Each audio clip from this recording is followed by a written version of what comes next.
Mr. Hitchens, Sir. that was a curious interruption there. I'm not sure what that was. I address you as an atheist and a secularist and a Marxist. I'm very much troubled by your remarks about the need to stand up and fight this Muslim jihad.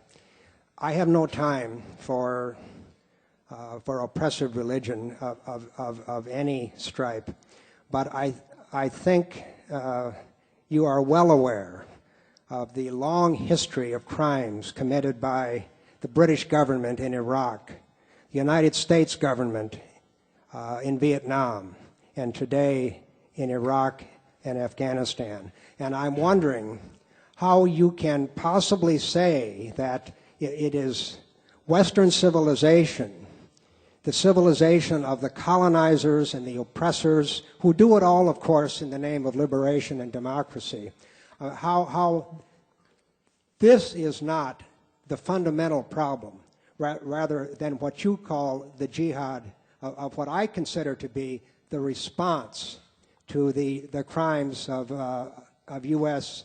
and European imperialism. Well, there you have it, ladies and gentlemen.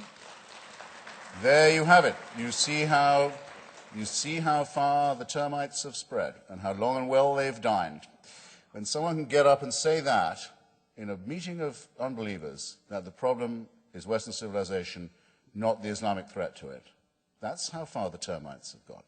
Now, as a matter of fact, sir, I could have asked that question 50 times better than you did and answered it 50 times as comprehensively. If you like, I can, without conceit, refer you to a biography of mine of Henry Kissinger. That is a compendium and anthology of the war crimes committed by the United States and its allies in the Third World and elsewhere, and a call for those people, those responsible, to be arraigned for crimes against humanity and war crimes. It's a cheap paperback published by the New Left Review that anyone can get hold of, and I can't recommend too highly. One of those crimes, I'll just give you an example to show how utterly fatuous your implication is. One of those crimes was the arming and training of the Indonesian armed forces to take over the Republic of East Timor. Some of you are no doubt aware of this terrible atrocity. It's one of Noam Chomsky's best campaigns in writing, leading to the very near physical extirpation of the people of East Timor. A genocide more comprehensive than Cambodia, taking place a little afterwards, with our weapons, with our diplomatic protection, and with the endorsement of Kissinger and Ford. Hands up those who roughly remember this.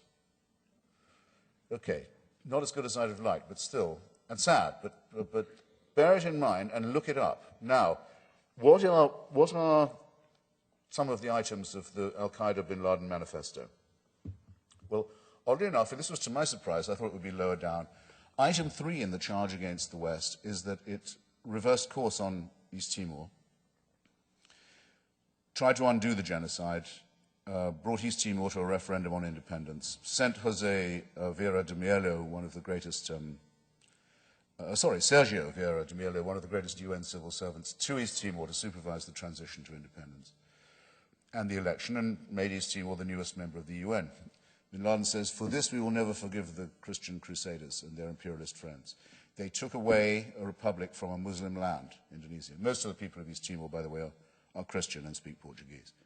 A detail. For this, we will never forgive them. For this, that was the reason they gave for blowing up the UN office in Iraq, because that's where Melio was sent next, with a truck bomb of explosives so enormous that it must have been borrowed from the former Iraqi army and Ba'ath Party. That's the reason they gave for blowing up the Australian tourists in Bali, in Indonesia, and the Indonesian taxi drivers who were servicing that resort, because they couldn't forgive the West for its behavior in East Timor. In other words, if you want to avoid upsetting these people, you have to let Indonesia commit genocide in East Timor. Otherwise, they'll be upset with you. You'll have made an enemy. If you tell them they can't throw acid in the faces of unveiled women in Karachi, they will be annoyed with you. If you say, we insist, we think that cartoonists in Copenhagen can print satire on the Prophet Muhammad, you've just made an enemy. You've brought it on. You're encouraging it to happen. So unless you're willing to commit suicide for yourself and for this culture, get used to the compromises you'll have to make and the eventual capitulation that will come to you. But bloody well don't do that in my name, because I'm not doing it. You surrender in your own name, leave me out of it. I'm going to fight these people and every other theocrat all the way. All the way.